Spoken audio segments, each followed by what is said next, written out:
কিহৰ কাৰণে আঙুলি টোৱাইছে মইতো নাজানো আৰু সঁচা কথা ক'বলৈ গ'লে ময়ো দেখিছোঁ তেওঁ আচলতে আমি ভাল পোৱা নাছিলোঁ মই এইটো কথাই কৈছিলোঁ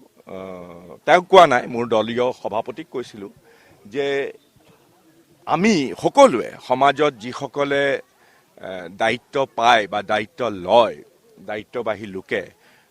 আমাৰ দলৰে হওক বাহিৰৰে হওক সমাজৰে হওক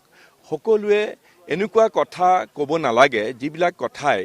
আমাৰ সমাজত বিভাজন আনে আমাৰ সমাজত অশান্তি আনে কাৰণ কিছুমান স্পৰ্শকাতৰ সংবেদনশীল কথা আমি জুখিমাখি ক'ব লাগে যিসকলে দায়িত্বত থাকে সেইকাৰণে সেই কথাহে সকীয়াই দিছিলোঁ গতিকে কাৰণ তেওঁ কংগ্ৰেছত যোগদান কৰি মই এইষাৰ কথা কোৱাৰ কাৰণেই যদি তেওঁ ক্ষুণ্ণ হৈ পেলাই তেওঁ যদি কংগ্ৰেছৰ পৰা পদত্যাগ কৰিছে মই ভাবোঁ এইটো দুৰ্ভাগ্যজনক কিন্তু এইটো তেওঁৰ কথা তেওঁ হয়তো ইয়াতো ৰাজনীতি কৰিছে মই নাজানো সেইটো কথা কিন্তু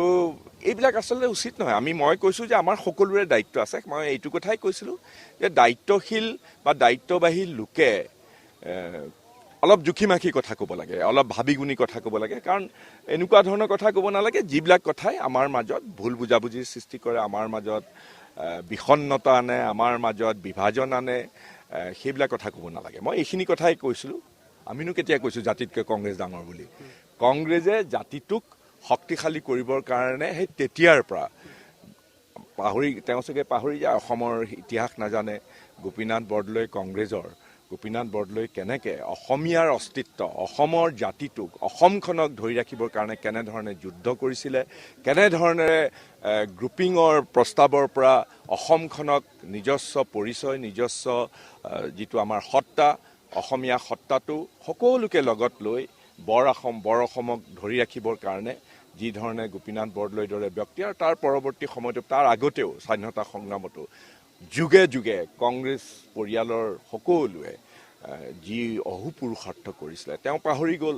স্বাধীনতা সংগ্ৰামত আমাৰ যিসকল আছিলে আজি নগাঁৱতে আজি